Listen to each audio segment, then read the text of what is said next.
Hi అండి, అందరూ బాగున్నారా? మీరందరూ బాగుండాలి, అందులో నేనుండాలి. మరొక మోరల్ స్టోరీతో మీ ముందుకు వస్తున్నానండి. సీతారాంపురం అనే గ్రామంలో సీతామాలక్ష్మమ్మ అనేటటువంటి పెద్దావిడ ఉన్నారు. ఆ పెద్దావిడి అక్కడే కుట్టు లేసులు అల్లుకుంటూ, అంతేకాకుండా చిన్న కిరాణా కొట్టు పెట్టుకొని జీవనాన్ని కొనసాగిస్తూ ఉన్నారు. ఆమెకి ఒక్కగానొక కుమార్తె. ఆ ఒక్కగానొక కుమార్తెకి వివాహం చేసి అత్తవారింటికి పంపించిన తర్వాత ఆమెకి ఒక పాప బాబు పుట్టిన తర్వాత అనారోగ్య కారణం చేత ఆమె చనిపోతుంది. అయితే ఈ సీతామహాలక్ష్మమ్మ ఆ కుమార్తె బిడ్డలు ఇద్దరినీ కూడా తీసుకు తెచ్చుకొని తన దగ్గరే పెట్టుకుని మరి తను ఆ విధం చిన్న చిన్న పనులు చేసుకుంటూ వారిద్దరినీ కూడా పెంచి పెద్ద చేస్తుంది. అంతేకాదు, మనవడికి చక్కటి చదువులు చెప్పిస్తుంది, పై చదువులు కూడా చదివిస్తుంది. మనవరాలకు కూడా 10వ తరగతి వరకు చదివించి ఆ తర్వాత ఒక మిషన్ నేర్పించి తన చేతి పనిని మరింత అభివృద్ధి చేసుకోవాలి అని మనవరాలికి ఎన్నో మంచి విషయాలు చెప్తుంది. అంతేకాదు, చక్కటి సంబంధం చూసి మనవరాలికి వివాహం చేస్తుంది. సీతామహాలక్ష్మమ్మ అంటే ఆ ఊరిలో సీతారాంపురంలో అందరికీ కూడా ఎంతో గౌరవం. ఎంతో మనసున్న మంచి మనిషి, మంచి మనస్తత్వం కలిగింది. ఎవరికి ఏదైనా ఆపద వస్తే తన చేయగలిగినటువంటి చిన్న సాయమైనప్పటికీ కూడా ఆమె దగ్గరికి వచ్చి వారి బాధను తెలియజేస్తే ఎంతో సేద తీరుస్తుందని సీతామహాలక్ష్మమ్మని అందరూ మెచ్చుకుంటూ ఉంటారు. అంతేకాదు, ఆమెకు మంచి పేరుంది, ఆమె చాలా మంచి మనిషి అంటారు. కొన్నాళ్ళు ఈ విధంగా ఉంటుండగా సీతామహాలక్ష్మమ్మకి అప్పుడప్పుడు అనారోగ్య బారిన పడుతుంది. ఎందుకంటే వయసు మీద పట్టడంతో అనారోగ్య రీత్యా ఆరోగ్యం సరిగా ఉండట్లేదు. మనవడైతే పై చదువుల కోసం పట్నం వెళ్ళాడు. పై చదువులు కూడా కంప్లీట్ చేసుకుని చక్కటి ఉద్యోగం చేస్తూ ఉన్నాడు. మనవడిని అడుగుతూ ఉంటుంది వచ్చినప్పుడల్లా, ఒరే నాన్న, నువ్వు పెళ్లి చేసుకుంటే నేను చూసి సంతోషించి కన్ను మూస్తానురా. ఏ సమయంలో ఎలా ఉంటుందో నాకే అర్థం కావట్లేదు. నా ప్రాణముండగానే నీవు వివాహం చేసుకోరా అని చెప్తే అమ్మమ్మ ఎప్పుడూ కూడా అలాగే అంటుంది. ఊరుకో అమ్మమ్మ, నువ్వు మంచిగా ఉంటావు, నీ ఆరోగ్యం మంచిగా ఉంటుంది, నువ్వు 10 కాలాల పాటు నువ్వు మంచిగా ఉంటావే, ఎందుకంటే నీ మనసు మంచిది కదా, నీకు దేవుడు అలాంటి హాని చేయడు, సమయం వస్తే తప్పకుండా చేసుకుంటానులే, నా పెళ్ళికి ఏం తొందర ఉంది అని వాయిదాలు వేస్తూ వస్తూ ఉంటాడు. ఒకరోజు ఉన్నట్టుండి సీతామహాలక్ష్మమ్మకి ఒక ఆలోచన వస్తుంది. నాకు చాలా అనారోగ్యంగా ఉంది కాబట్టి వెంటనే నా మనవడు శేఖర్ని రప్పించండి అని చెప్తుంది. అంటే అప్పుడు తన పెద్దమ్మ కూతురు అయినటువంటి ఆమె శేఖర్కి ఫోన్ చేసి, శేఖర్, మీ అమ్మమ్మకి బాగాలేదు కాబట్టి పరిస్థితి చాలా సీరియస్గా ఉంది, నువ్వు వెంటనే రావాలి, నేను మీ చెల్లికి కూడా తెలియజేశాను, మీ చెల్లి కూడా బయలుదేరిందంట అన్న చెప్పగానే అమ్మమ్మకి బాగోలేదు అనగానే, ఎందుకంటే చిన్నప్పటి నుంచి కష్టపడి పెంచి పెద్ద చేసి ఇంతటి వాణ్ణి చేసింది అమ్మమ్మ అంటే శేఖర్కి చాలా ప్రాణము. అయితే తన చెల్లి తులసి కూడా వచ్చింది. వీళ్ళిద్దరూ కూడా వచ్చి, ఏమైంది అమ్మమ్మ అంటే, ఏముంది నాయనా, ఈరోజు కాకపోతే రేపైనా సరే కన్ను మూసే సమయం నాకు వస్తుంది కాబట్టి నా ప్రాణం ఉండగానే వివాహం చేసుకోరా అని బ్రతిమలాడుతుంది. వాయిదా వేయాలని అనుకుంటాడు. అయితే తను పక్కనున్నటువంటి తన పెద్దమ్మ కూతురు పక్కకి తీసుకెళ్ళి, శేఖర్, ఇలారా, అమ్మమ్మ నిన్ను ఎంతో మంచిగా పెంచి పెద్ద చేస్తుంది, తన స్తోమతకు మించి నిన్ను ఉన్నత స్థానంలో నిలబెట్టగలిగింది అంటే ఈరోజు తన శక్తి సామర్థ్యాలతోనే చేయగలిగింది. ఆమె కోరిక ఎందుకు కాదంటావు? ఆమె కళ్ళారా చూసి సంతోషించి ఆమె కన్ను మూస్తే తన ఆత్మ కూడా శాంతిస్తుంది. తన ఆరోగ్యం బాగోవట్లేదు శేఖర్, ఇది నువ్వు విను అని చెప్పి చెప్తుంది తన పెద్దమ్మ కూతురు. తులసి కూడా శేఖర్ చెల్లెలు, అవునన్నయ్య, నాకు కూడా అమ్మమ్మ చేతులతోనే చేసింది కదా, నేను కూడా చక్కగా సంసారం చేసుకుంటూ ఉన్నాను, అమ్మమ్మ చేతుల మీదుగానే నీకు కూడా వివాహం అయితే అమ్మమ్మ సంతోషిస్తుంది కదా అన్నయ్య, అమ్మమ్మ మాట కాదనుకు అని చెప్పగానే సరే అని ఒప్పుకుంటాడు శేఖరు. అయితే వాళ్ళ అమ్మమ్మకి ఒక అమ్మాయి మీద ఉంటుంది. ఆ పల్లెటూరులోని తల్లి తండ్రులు లేని ఒక అమ్మాయి ఉంటుంది. ఆ అమ్మాయి అంటే చాలా ఇష్టం సీతామహాలక్ష్మమ్మకి. ఎందుకంటే చాలా అనుకువైనది, చాలా పద్ధతి అయినది, మరెంతో ప్రేమ కలిగింది. ఈ అమ్మాయి అయితేనే మా శేఖర్ దగ్గర నిలబడగలదు. ఎందుకంటే మా శేఖర్కి కొంచెం కోపం ఎక్కువ అని శ్రీదేవిని చేసుకుంటే బాగుంటుంది అనుకుంటా చెప్తుంది శేఖర్కి.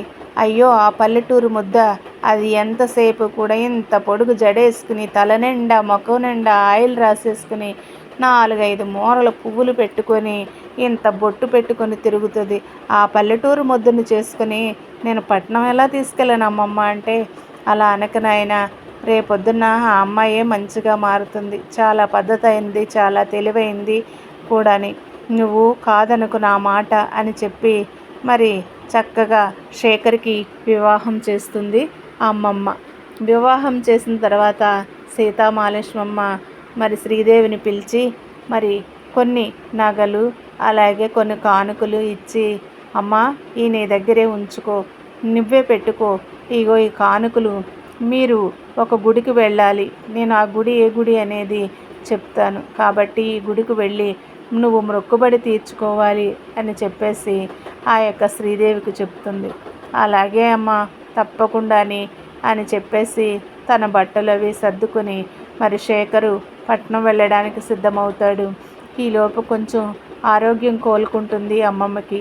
సీతామహాలక్ష్మమ్మ సంతోషంగా నా మాట కాదనకుండా శేఖర్ పెళ్లి చేసుకున్నాడు. శ్రీదేవి కూడా చాలా మంచి బిడ్డ. చిన్నప్పటి నుంచి తల్లిదండ్రులు కోల్పోయి ఒంటరిగా బతుకుతుంది. మరి అన్ని విలువలు తెలిసినటువంటి బిడ్డ అని బాగా చూసుకో శేఖర్ శ్రీదేవిని అని చెప్పి పంపిస్తుంది. అయితే శ్రీదేవిని తీసుకుని పట్నం వస్తూ ఈ మధ్యదారిలో తన బుర్ర అంతా తినేస్తాడు. నువ్వు పట్నంలో ఇలా ఉండాలి, పట్నంలోని మరి ఇరుగు పొరుగు వాళ్ళని కూడా బాబాయ్ పిన్ని మరి ఇలాంటి వరుసలు పెట్టి పిలవకూడదు, చాలా స్టైల్గా ఉండాలి, నాజూగ్గా ఉండాలి, ఇన్ని పువ్వులు పెట్టుకోకూడదు, చేతి నిండా గాజులు వేసుకోకూడదని ఇలాంటి కొన్ని విషయాలు చెప్తూ పల్లెటూరు ముద్దులా ఉండకూడదని పదే పదే అన్నా కూడా తనేమీ కూడా పట్టించుకోదు, కోపం తెచ్చుకోదు. అయితే రానే వచ్చింది తన ఊరు. అయితే ఊరు దిగిన తర్వాత ట్రైన్ దిగిన తర్వాత ఏం చేశారంటే మరి కారు కట్టించుకుని వారింటి వరకు వచ్చారు. వారింటి వరకు వచ్చినప్పుడు గేటు తీసుకుని లోపలికి వెళ్దారు అనేటప్పటికీ తలుపులు తెరిచే ఉన్నాయి. లోపల చాలామంది కూడా ఉన్నారు. అమ్మో దొంగలు పడ్డారేమో అంటే వెంటనే శ్రీదేవి శేఖర్ నోరుని మూసి అలా అరవకండి అని చెప్పేసి, ఉండండి నేను ఈ యొక్క సిచ్యువేషన్ని ఎలా డీల్ చేస్తానో చూడండి అని చెప్పి గుమ్మం దగ్గరికి వెళ్ళి అమ్మా ఎవరైనా ఉన్నారా ఈ ఇంట్లో అని అడుగుతుంది. లోపల నుంచి 2 మనుషులు వచ్చి ఉన్నాము అంటే, మేము చాలా దూరం నుంచి ప్రయాణం చేసి వస్తూ ఉన్నాము, ఇగో బ్యాగులు పెట్టెలు ఇవిని, ఇందులో చాలా నగలు ఉన్నాయి, మా చెల్లెలు పెళ్ళికనేసి నగలు కొనుక్కొని వెళ్తూ ఉన్నాము, ఎందుకంటే చాలా దూరం వెళ్ళాలి, ఇక్కడ ఎవరో నమ్మకస్తులు కనిపించలేదు, ఈ ఇల్లు చూడగానే వీరెవరో నమ్మకైన వాళ్ళు అని చెప్పేసి ఇక్కడికి వచ్చాము అని చెప్పగానే రండి మీరు ఈ రాత్రికి ఇక్కడే ఉండొచ్చు, మీ నగలన్నీ కూడా జాగ్రత్త పెట్టుకోవచ్చు అని చెప్పి లోపలికి ఆహ్వానించారు ఆ దొంగలు. ఏం జరుగుతుంది, అసలు ఏం చేస్తుంది శ్రీదేవి, ఈ పల్లెటూరు మొద్దు ఇలా ప్రవర్తిస్తుంది ఏంటి అని శేఖర్కి ఒక్కసారిగా మైండ్ ఆబ్సెంట్ అయిపోయింది. అవగానే లోపలికి వెళ్ళి ఈ నగలున్న పెట్లు ఈ వీరు సామాను లోపల గదిలో పెట్టుకొని వెంటనే అక్కడ ఉన్నటువంటి ఆ ఇరుగు పొరుగు వాళ్ళని, పోలీసుల్ని, ఆ గ్రామాధికారుల్ని అందరికీ మరి కబుర్లు పెట్టేసింది. కబుర్లు పెట్టేసేటప్పటికి వీళ్ళు వెంటనే ఇంటి చుట్టూ జనం వచ్చేసారు. అప్పుడు తలుపులు తీసుకుని బయటకు వచ్చి ఇదిగో మా ఇంట్లో దొంగలు పడ్డారు అని చెప్పగానే పోలీసులు వాళ్ళని బంధించి మరి తీసుకువెళ్ళి శిక్షించారు.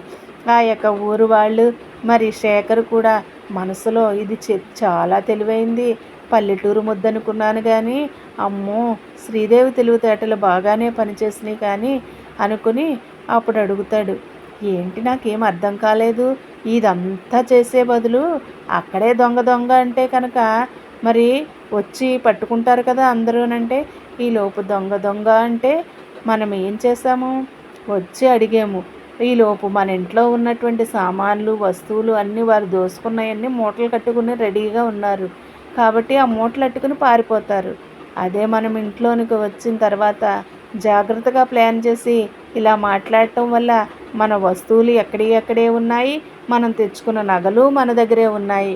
చూసారండి, మొత్తానికి గడసరిదానివే అని మెచ్చుకుంటాడు. మెచ్చుకున్న తర్వాత రోజు నుంచి జుట్టుకి వెళ్ళిపోతూ ఉంటాడు. అయితే మరి శ్రీదేవి వేషధారణ అంతా మార్చేస్తాడు. రెండు గాజులు వేసుకో, నీట్గా ఇన్ని పువ్వులు పెట్టుకోవద్దు, ఒక రోజ్ ఫ్లవర్ కోసుకొని ఫ్లవర్ పెట్టుకో, అంతేకాదు ఈ లంగా ఓణీలు వేసుకుని నన్ను చంపేస్తున్నావు, ఇలాంటివి కాదు, చక్కగా చుడీదార్లు వేసుకో అని చెప్పేసి ఎన్నో జాగ్రత్తలు చెప్పి చక్కగా తల స్నానం చేసుకుని ఒక చిన్న క్లిప్ పెట్టుకో సరిపోతుంది, తల అలా విరబూసుకొని అని ఎన్నో నేర్పిస్తాడు. నెల రోజుల్లో తన భర్త చెప్పినట్టే అన్నీ నేర్చుకుంటుంది. చక్కగా ఇరుగు పొరుగు వారేంటి, అక్కడ ఉంటున్నటువంటి వారందరూ కూడా శ్రీదేవిని మెచ్చుకుంటూ ఉంటారు. నెల రోజులు గడిచిపోయేటప్పటికి మరి శ్రీదేవికి మరి అమ్మమ్మ చెప్పిన మాటలు గుర్తొస్తాయి. మీరు తప్పకుండా గుడికి వెళ్ళి మొక్కు తీర్చుకోవాలమ్మా, ఈ కానుకలు తీసుకుని వెళ్ళండి అని చెప్పుద్ది. సరే అమ్మమ్మ అన్నాం, కానీ ఈ హడావిడిలో పడి ఉద్యోగం హడావిడిలో పడి మర్చిపోయామని శేఖర్ రాగానే తెలియజేస్తుంది. అమ్మో, ఇప్పటికే మండిపడిపోతున్నాడు మా యొక్క ఓనరు, మరి ఇప్పుడు సెలవు అడిగితే ఇస్తాడా అని చెప్పంటే, మీరు ఒక్కసారి ఆయన పేరేంటి చెప్పండి అని అన్నది. నరసింహ అని అంటే, మీరు వెళ్ళి ఏం చేస్తారంటే, సార్ నాకు రేపొద్దున సెలవు కావాలి సార్, నేను గుడికి వెళ్ళాలి, పెళ్లి చేసుకున్నాక వెంటనే వచ్చి మొక్కుబడి తీర్చుకుంటాను అని అన్నాను అని అనండి. ఏ గుడికి అని అడుగుతారు కదా, ఇంకేం గుడికి సార్, మీ నరసింహస్వామి గుడికి అని చెప్పండి. అప్పుడు వెంటనే ఆయనే ఇస్తారు, ఎందుకంటే ఆయన పేరులోనే ఉంది కదా, ఆయనకు కూడా తెలుసు అని ఒక సలహా ఇస్తుంది. వెంటనే ఆ సలహాను అక్కడ పాటించగానే వెంటనే అక్కడ పని అయిపోతుంది. సరేనయ్యా శేఖరు, నువ్వు అడిగినట్టే ఇస్తాను, 2 రోజులు మాత్రమే సెలవు, 2 రోజుల్లో మరలా వచ్చి డ్యూటీలో జాయిన్ అవ్వాలి నువ్వు అని చెప్పేసి సెలవిస్తాడు శేఖర్కి. సంతోషంగా ఇంటికి వచ్చి భార్యకి చెప్తాడు. నువ్వు చెప్పిన సలహా బాగానే పనిచేసింది అని అంటే నవ్వుకుంటుంది. మరి ఇద్దరూ కలిసి బామ్మిచ్చిన కానుకలను తీసుకుని మరి గుడికి వెళ్తారు. గుడికి వెళ్ళేటప్పటికి ప్రయాణం చేసి వెళ్ళేటప్పటికి అక్కడ చాలా చీకటి మరి పడిపోతుంది. అయితే అప్పుడే పూజారి పూజలు ముగించుకుని గుడి తలుపులు వేసేయడానికి సిద్ధమైపోతాడు. గబగబా వీరు కారు దిగి మరి గుడి తలుపులు తీయి, మేము దర్శనం చేసుకోవాలి పూజారి గారు అంటే, లేదమ్మా అంటే, నేను చాలా దూరం నుంచి వచ్చాను, నాకు సెలవు కూడా లేదు, నేను తప్పకుండా దర్శనం చేసుకోవాలి అని అంటే, లేదు లేదు లేదు, రేపొద్దున రండి, రేపు ఉదయమే రండి, ఇప్పుడు మళ్ళా తలుపులు తెరవను అని చెప్తాడు. అప్పుడు శ్రీదేవి మరలా ఒక ఉపాయం పన్నుతుంది. సరేలేండి, అమ్మమ్మ ఇచ్చిన కానుకలన్నీ కూడా పూజారి గారి పళ్ళెంలోనే వెయ్యమంది, హుండీలో వెయ్యొద్దు, పూజారి గారి పళ్ళెంలో వేసి పూజారి గారితో కూడా దీవెనలు తీసుకోండి అంది. సరేలేండి, రేపు ఎలాగా హుండీలో వేసి వెళ్ళిపోదారులే, ఇంకేం చేస్తాము అని అనగానే పూజారి వెంటనే మళ్ళీ కానుకలు మిస్ అయిపోతాయేమో అని చెప్పేసి వెంటనే తలుపులు సరే రండి మరి దర్శనం చేసుకోండి అని చెప్పేసి తలుపులు తీసి లోపలికి పిలుస్తాడు. వారి దర్శనం చేసుకుని వారికి అభిషేకాలు అవి చేసి ఏం చేస్తాడంటే మరి ఆ యొక్క కానుకలకి పళ్ళెం పడతాడు. అయితే అమ్మమ్మ మూట కట్టి ఇచ్చినటువంటి ఆ కానుకలు ఆ పళ్ళెంలో వేసి వాళ్ళు దేవుడికి దండం పెట్టుకుని శేఖరు శ్రీదేవి కూడా బయటకు వచ్చేసిన తర్వాత అక్కడ ఉండడానికి వారికి రూమ్స్ ఏమీ కూడా దొరకవు. అయితే దొరకకపోతే మరి ఈ భక్తులందరూ ఉండడానికి ఒక పెద్ద సత్రం ఉంటుంది. ఆ సత్రం దగ్గర రూములన్నీ కూడా మరి ఫిల్ అయిపోయి ఉంటాయి, చాలా ఫుల్గా ఉంటారు జనమది కూడాని. అయితే అక్కడికి వెళ్ళి అయ్యో ఎక్కడ రూమ్ లేదు, ఎలా ఉండాలి అనుకుని అంటాడు శేఖరు. అయ్యో ఏం చెయ్యాలి ఈ రాత్రికాల సమయంలో అనేటప్పటికీ అక్కడ బయట వచ్చేటప్పుడు ఒక పేరు చదువుతుంది, నరసింహశాస్త్రి గారు అని పేరు చదువుతుంది. నరసింహశాస్త్రి గారు మా తాతగారు ఫ్రెండ్స్ అండి, మా తాతగారిని అవస్తమాను అనేవాడు, ఏమనంటే నువ్వు కనుక అక్కడికి వస్తే కనుక తప్పకుండా నా పేరు చెప్తే నీకు మేలే జరుగుతుంది, ఎవ్వరూ కూడా నీకు ఏ విషయంలోనూ కూడా వెనకంజ వేయకుండా సహాయం చేస్తారు అని అనగానే ఆ పేరు చెప్పగానే అంతలో అక్కడున్న గుమస్తా మీకు తెలుసమ్మా అంటే, తెలిసేంటి మా తాతగారు ఆయన ఫ్రెండ్స్ అని అంటే, రెండు రెండు ఇప్పుడే ఒక రూమ్ ఖాళీ అయ్యిందని అక్కడ రూమ్ ఇస్తారు. శ్రీదేవి తెలివితేటలకి శేఖర్ చాలా మురిసిపోతూ ఉంటాడు.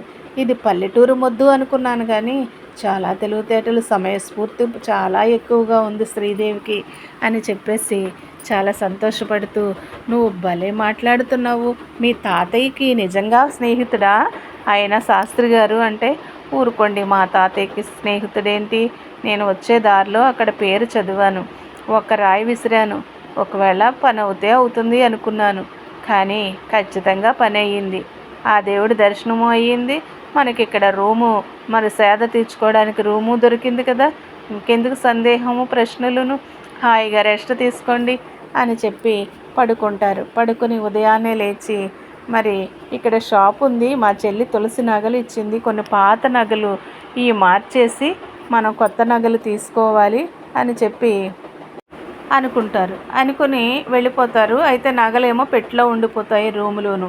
అయితే షాపు దగ్గరికి వెళ్ళిన తర్వాత అయ్యో పాత నగలు తీసుకురాలేదే అనుకుని, మరి శ్రీదేవి నువ్వు రూము దగ్గరలోనే ఉంది కదా, కొంచెం నగలు తీసుకొస్తావా అని చెప్పి శ్రీదేవికి అడిగితే, సరేనండి మీరు చూస్తూ ఉండండి నేను తీసుకొస్తానని సత్రం దగ్గర రూమ్లోకి వస్తుంది శ్రీదేవి. ఇంతలో వీరిద్దరూ మాట్లాడుకున్నటువంటి ఈ సంభాషణని ఒక దొంగ విని, అమ్మా అయ్యగారు త్వరగా నగలు పట్టుకుని రమ్మన్నారు అనగానే శ్రీదేవికి ఒక్కసారి గుండెలో రాయపడినట్టు అయ్యి, దొంగ వీడు అనుకుని మనసులోను, అవునా మరి ఇక్కడ అరవంకీలు వడ్డానం కూడా ఉన్నాయి, అవి కూడా తీసుకురమ్మన్నారా అయ్యగారు, అవి తీసుకురమ్మని నాకు చెప్పలేదు, ఒక్కసారి నువ్వు కనుక్కొని వస్తావా అంటే, కనుక్కొని వస్తాను ఉండండి అమ్మా అని చెప్పాడు. వెంటనే ఈ నగలు తీసుకుని వెంటనే దొంగ దొంగ దొంగ దొంగ దొంగ అని చెప్పి అరవగానే సత్రంలో అందరూ వచ్చి వాడిని పట్టేసుకుంటారు. తన సమయస్ఫూర్తిని చూసి శేఖర్ చాలా సంతోషపడతాడు. వెంటనే ఆ యొక్క ఆలోచన ఎలా వచ్చింది శ్రీదేవి అంటే, ఏముందండి భగవంతుని నమ్ముకున్న వాళ్ళకి ఏ సమయానుకూలంగా ఆయనే ఆలోచన చెప్తూ ఉంటాడు. సరేలేండి అదెందుకు, మన నగలు మనం కాపాడుకున్నాం, తులసికి తీసుకుని నగలు మనం బయలుదేరదారా అని చెప్పేసి మరలా ఇంటికి క్షేమంగా బయలుదేరిపోతారు. బయలుదేరిపోయిన తర్వాత అడుగుతాడు, నువ్వు ఆ రోజు దర్శనం అస్సలే ఇప్పుడు కుదరదు అనగానే పూజారి గారికి అమ్మమ్మ కానుకలు ఇచ్చిందన్నావు, ఏం కానుకలు ఇచ్చింది, ఆ సంచిలోను మూట కట్టి పెట్టావు, ఆ పళ్ళెంలోనంటే ఏమున్నాయండి, దేవుడికి ఉపయోగపడే ఒత్తులు అవి చేసి ఆ మూట కట్టి ఇచ్చింది. పూజారి గారి యొక్క పళ్ళెంలో వేసిన హుండీలో వేసిన ఈ దేవుడి దగ్గరికి చెందుతాయి కాబట్టి అవి ఎవరికి ఉపయోగపడవు కదా, అందుకనే అలా అన్నాను. కానుకలు అనగానే పూజారి ఆశపడి వెంటనే తలుపు తీశాడు అని అంది. అమ్మో నువ్వు చాలా తెలివైందాను శ్రీదేవి, ఏమిటో అనుకున్నాను కానీ అని చాలా మెచ్చుకుంటాడు. చక్కగా సంసారం వరకు కొనసాగిపోతూ ఉంటుంది. అంతలో అమ్మమ్మ ఆరోగ్యం కూడా కుదురుపడి అక్కడ ఆ కొట్టు నడిపించుకుంటూ మరలా లేసల్లడం మొదలు పెడుతుంది. అంతేకాదు మరి శేఖర్ చెల్లెలు కూడా గర్భవతి అయ్యి మరి పురుడికి అమ్మమ్మ దగ్గరికి వస్తుంది. అమ్మమ్మ పురుడు పోసి మరి చక్కటి మగబిడ్డని మరి కంటది తులసి. అలాగే ఇంతలో శ్రీదేవి కూడా గర్భవతి అవుతుంది. శ్రీదేవి కూడా మరి చక్కటి ఆడబిడ్డ పుడుతుంది. ఆడబిడ్డ పుట్టినప్పుడు మరి అన్న చెల్లెలకి కూడా మరి ఒకళ్ళకి అబ్బాయి ఒకళ్ళకి అమ్మాయి పుట్టింది కాబట్టి అమ్మమ్మ చెప్పుద్ది శేఖర్కి, శేఖర్ నువ్వు తప్పకుండా తులసి కొడుక్కే నీ కూతుర్ని ఇవ్వయ్యా, మర్చిపోవద్దు, నేను లేకపోయినా కూడా మీరిద్దరూ కూడా మరి ఎంతో చక్కగా అన్యోన్యంగా ఉండాలి, చెల్లికి ఏ ఆపద వచ్చినా కూడా నేనున్నాను అని నువ్వు చెల్లిని ఆదుకోవాలి, అమ్మ అన్నయ్యకి కూడా నువ్వే అమ్మవు చెల్లెలు అయినా కూడా అమ్మమ్మవు కూడా నువ్వేనమ్మా, ఈ ప్రేమను పంచుతూ మీరిద్దరూ అన్యోన్యంగా జీవించండి, అంతేకాదు అనేక మందికి ఆదర్శమైనటువంటి జీవితాలుగా మీరు కలిగి ఉండాలని అమ్మమ్మ ఎన్నో మంచి విషయాలు చెప్తూ ఉంటుంది. అయితే వారి సంసారాలు చాలా హాయిగా సాగిపోతూ ఉన్నాయి. మరలా ఇంకొక బిడ్డకి ఇద్దరు కూడా మరి శ్రీదేవి కూడా ఇంకొక బిడ్డకి జన్మనిస్తుంది. ఈ విధంగా ఉంటుండగా మరి తులసి కూడా ఒక మంచి ఇల్లు కొనుక్కుంది. తన భర్త అత్తమామలు కూడా చాలా మంచివారు, మరి మంచి కుటుంబము. అయితే ఇక్కడ కూడా మరి సిటీలో వీరు కూడా ఒక ఫ్లాట్ తీసుకున్నారు. బిడ్డల్ని చదివించుకుంటూ ఉంటుండగా అంతలో మరి సీతామహాలక్ష్మమ్మకి అనారోగ్యం చేసి మరి కన్ను మూస్తుంది. కన్ను మూసినప్పుడు ఆ ఊరందరూ వచ్చి అంటారు, శేఖర్ మీ అమ్మమ్మ ఎంత మంచిదో, ఎంత కష్టమైనా సరే మీ అమ్మమ్మ దగ్గరికి వచ్చి, ఆ సీతామహాలక్ష్మి అమ్మ దగ్గరికి వచ్చి మా కష్టాలు చెప్పుకుంటే ఎంతో సేద తీర్చినట్టు అయ్యేది. అమ్మమ్మది అంత మనసు, అంత మంచి మనసు అయ్యా అని చెప్పి మెచ్చుకుంటూ ఉంటారు. ఈ కథ మీకు నచ్చినట్లయితే తప్పకుండా నా ఛానల్ని లైక్ చేయండి, షేర్ చేయండి, సబ్స్క్రైబ్ చేసుకోండి. మరిన్ని వీడియోస్ పెట్టడానికి నాకు సపోర్టివ్గా ఉంటుంది. నా ఛానల్ చూసి నన్ను సపోర్ట్ చేస్తున్నటువంటి ప్రతి ఒక్కరికి కూడా నా హృదయపూర్వక ధన్యవాదాలు తెలియజేస్తూ ఉన్నాను. మీరు ఇలానే సపోర్ట్ చేస్తే మరిన్ని వీడియోస్ పెట్టడానికి నాకు సపోర్టివ్గా ఉంటుంది. Thank you for watching. Kadali vlogs, motivational words, inspiring stories, moral stories, మరెన్నో మంచి మాటలు చెప్తూ మీ ముందుకు వస్తున్నానండి నా ఛానల్ ద్వారా. తప్పకుండా నా ఛానల్ని సపోర్ట్ చేయమని, సపోర్ట్ చేస్తున్న ప్రతి ఒక్కరికి కూడా ధన్యవాదాలు మరొకసారి తెలియజేస్తూ థ్యాంక్ యూ ఫర్ వాచింగ్.